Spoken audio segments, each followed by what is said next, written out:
Thank you very much. I appreciate it. Thank you. God Sagan!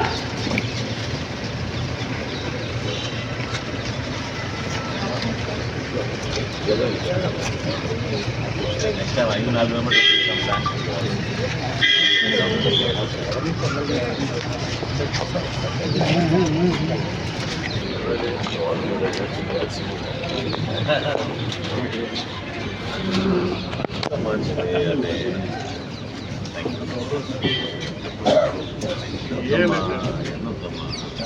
Thank you.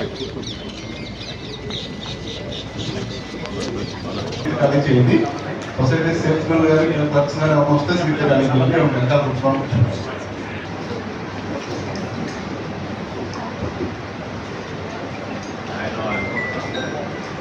We are requesting you, please.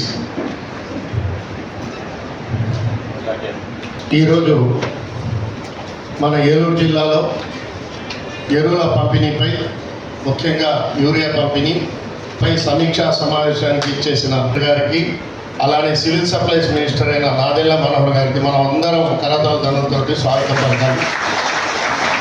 అలానే ఈ కార్యక్రమాన్ని అలానే Polavaram MLA గారు బాలరాజ్ గారు, గౌరవ జిల్లా పరిషత్ చైర్మన్ గారు నటి, అలానే జిల్లా సూపరింటెండెంట్ మనలాంటి సైంటిస్టులు కానీ వారి సలహాల మేరకు 50% యూరియా రూపంలో మిగతా 50% కూడా అమోనియం సల్ఫేట్ కానీ డిఏపి కానీ అదేవిధంగా కాంప్లెక్స్ ఫెర్టిలైజర్స్ కానీ కొంత సొసైటీ బ్యాంక్ ప్రెసిడెంట్ కొండశెట్టి శ్రీనివాసరావు అని సార్. మీ పేరు? కొండశెట్టి శ్రీనివాసరావు సార్. మా మండలంలో కృష్ణవరం. ఈరోజు ఏలూరు జిల్లాలో యూరియా పైన గౌరవ శాసనసభ్యులతో అదేవిధంగా అధికార యంత్రాంగంతో వాస్తవాలు తెలుసుకోవడమే కాకుండా రైతుకి ఏ విధంగా మేము మేలు చేయాలో కూటమి ప్రభుత్వంగా మాకున్న బాధ్యతని చాలా లోతుగా సమీక్షించుకున్నాం.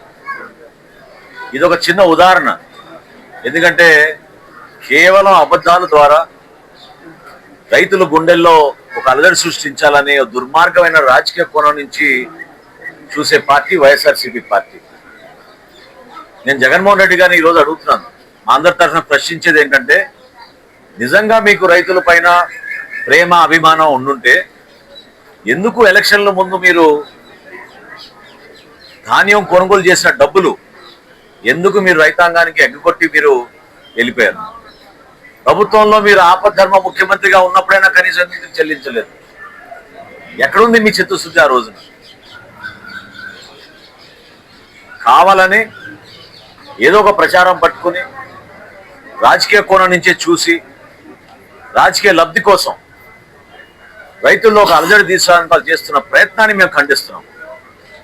నిజాయితీ ఉంటే వాస్తవాలు తెలుసుకుని జిల్లాలో మేము చేస్తున్న ఈ సమీక్ష కార్యక్రమాల్లో ఏ విధంగా రైతుని ఆదుకోవాలనే దానిపైన మేము మా గౌరవ ముఖ్యమంత్రి గారు చంద్రబాబు నాయుడు గారు, అదేవిధంగా రాష్ట్ర ఉప ముఖ్యమంత్రి గారు పవన్ కళ్యాణ్ గారు తీసుకున్న చొరవ వలన ప్రతిరోజు మేము రైతాంగానికి భరోసా ఇచ్చుకుంటూ ముందుకు వస్తూ ఉన్నాం.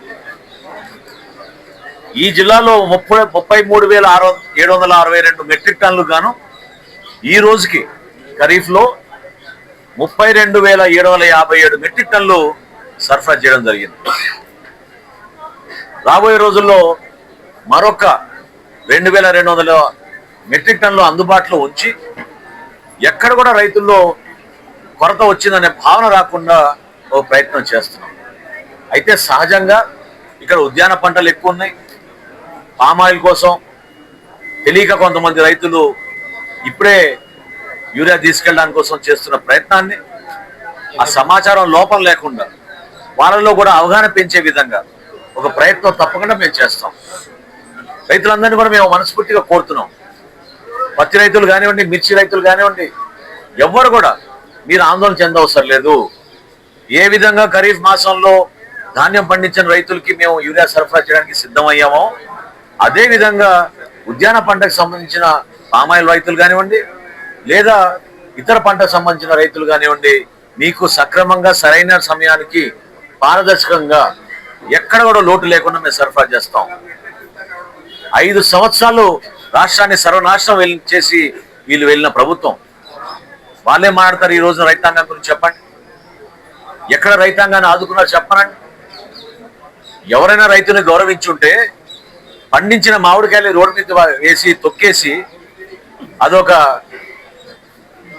పైశాచిక ఆనందం కోసం, వాళ్ళ స్వలాభం కోసం ఏదైనా చేస్తారు. అటువంటి నాయకుడు జగన్మోహన్ రెడ్డి గారు. వారి పిలుపు మేరకు రేపేదో అధికారుల్ని ఇబ్బంది పెట్టాలని, ఆర్డీఓ కార్యాలయాన్ని ముట్టడి చేయాలని, దేనికోసం? వివరాలు తెప్పించుకోండి. గత సంవత్సరం కన్నా ఈ సంవత్సరం ఎక్కువ సరఫరా చేసాం యూరియా. అదేవిధంగా నిల్వలకు కూడా ముఖ్యమంత్రి గారు అనుక్షణం ఆయన పర్యవేక్షిస్తూ అధికారులతో మాట్లాడి, కేంద్ర ప్రభుత్వంతో మాట్లాడి ఎక్కడ కూడా కొరత లేకుండా రాష్ట్ర వ్యాప్తంగా సమర్థవంతంగా రైతుల కోసమే మా పాలన అనే విధంగా మేము ముందుకెళ్తా ఉన్నాం. సో దయచేసి ఇటువంటి రూమర్స్ నమ్మబాకండి. మీరు హడావిడిగా ఎక్కడైతే ఈ 530 పంపిణీ కేంద్రాలు ఏర్పాటు చేసామో మన ఏలూరు జిల్లాలో, అదేవిధంగా రాష్ట్ర వ్యాప్తంగా కూడా తెలియక పాపం రైతాంగం రేపటి రోజున దొరకదేమో అనే భావనతోటి కొంతవరకు అలజడి సృష్టిస్తున్నారు వీళ్ళు. అది దయచేసి అది నమ్మబాకండి. ప్రతి ఒక్కరికి చేరే విధంగా, మేలు చేసే విధంగా, రైతు ఆదాయం పెంచే విధంగా మా ప్రభుత్వం ఎప్పుడు మీకు అండగా నిలబడుతుందని ఈ సందర్భంగా తెలుపుతున్నాం. పంట బీమా ఎగ్గొట్టిన మహానుభావుడు జగన్మోహన్ రెడ్డి. కేంద్ర ప్రభుత్వం తీసుకొచ్చిన ప్రధాన మంత్రి ఫసల్ బీమా యోజనలో ఎందుకు మన రాష్ట్రాన్ని చేర్చలేదు చెప్పమనండి.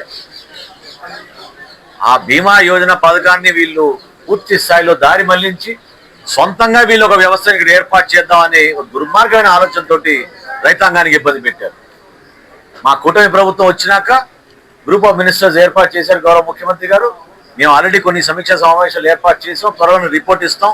ఖచ్చితంగా రైతుకి క్రాప్ ఇన్సూరెన్స్ విషయంలో గతంలో ఎప్పుడు లేని విధంగా మా ప్రభుత్వం చక్కటి నిర్ణయం తీసుకుని ఆదుకుంటుంది.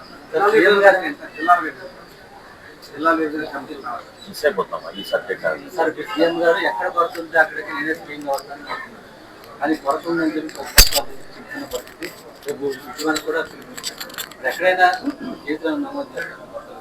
ఇంతకుముందే నేను జిల్లా ఎస్పీ గారితో నేను మాట్లాడానండి. మన జిల్లాలో ఇప్పటి వరకు 12 కేసులు నమోదైనాయి. 29 చెక్ పోస్టులు ఏర్పాటు చేశాం. ఎక్కడ కూడా కావాలని కొంతమంది దారి మళ్లించడానికి ప్రయత్నం చేస్తే 6(8) చట్టం కింద పెట్టే కేసులు కాదు. నేను రిక్వెస్ట్ చేశాను కలెక్టర్ గారిని, ఎస్పీ గారిని చాలా ఫర్మ్ గా డీల్ చేయమని, అవసరమైతే పీడీ యాక్ట్ కింద కేసులు బుక్ చేయమని చెప్పాను. ఈ రోజు నుంచి మా విజిలెన్స్, మా ఎన్ఫోర్స్మెంట్ మరింత మెరుగుపరిచే విధంగా, ఇంకా ఎక్కువ చోట్ల వీళ్ళు లోతుగా వెళ్ళి చెక్ చేసే విధంగా ఖచ్చితంగా మేము చర్యలు తీసుకుంటాం. జైల్లో ఉంటారు పీడీ యాక్ట్ 6 అంటే తహసీల్దార్ బెయిల్ ఇస్తారు. సీరియస్గా ఉంటాం. తీసుకోమన్నాను, యాక్షన్ తీసుకోమన్నాను అధికారులు. ఎవరన్నా నల్ల బజారు తరలిస్తే మంత్రి గారు చెప్పారు తప్ప మేము వాళ్ళలాగా నిజంగా రైతులు ఎరువులు పట్టుకెళ్తుంటే చేసే ప్రభుత్వం కాదు. తప్పు చేస్తే